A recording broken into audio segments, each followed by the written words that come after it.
Alors oui, c'était pas un long fleuve tranquille, la halle. Ça date d'il y a 14 ans. En 2008, c'est la découverte du site. Il y a 3 halles sur 100 hectares de jachère industrielle. 3 halles, 2 vont être détruites. Il en reste une à conserver, mais surtout une à conserver pour faire quel projet.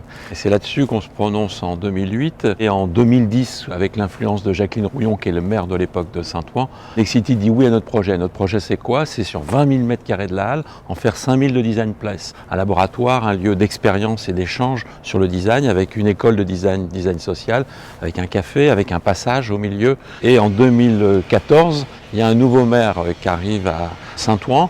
Et ce maire sent aussi qu'il y a besoin de réconcilier ce qui va être la nouvelle ville et l'ancienne ville. C'est là où on lui a soufflé l'idée d'une halle gourmande, d'une halle de marché.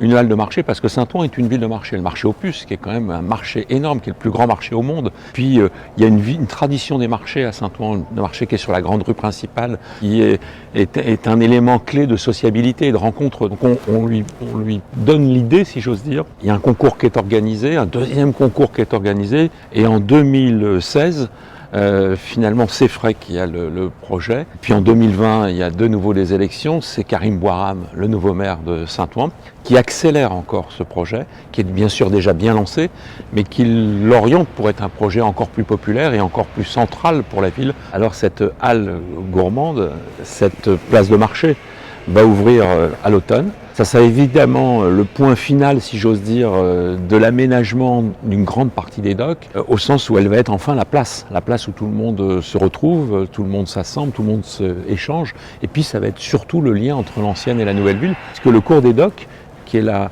rue qui relie à l'ancienne ville, a été entièrement réaménagé. Alors oui, on est content avec les acteurs, je pense à Alain Dinin, Jacqueline Rouillon, je pense aussi bien sûr à Karim Bouamrane, et puis je pense bien sûr à l'équipe Frey. Ce n'est pas un sauvetage d'une halle industrielle, certes remarquable par son architecture, par sa mémoire aussi industrielle, mais c'est surtout par son nouveau contenu, propre à justement être un lieu d'échange, un lieu de marché et un lieu de rencontre. Et donc une nouvelle façon de vivre en ville.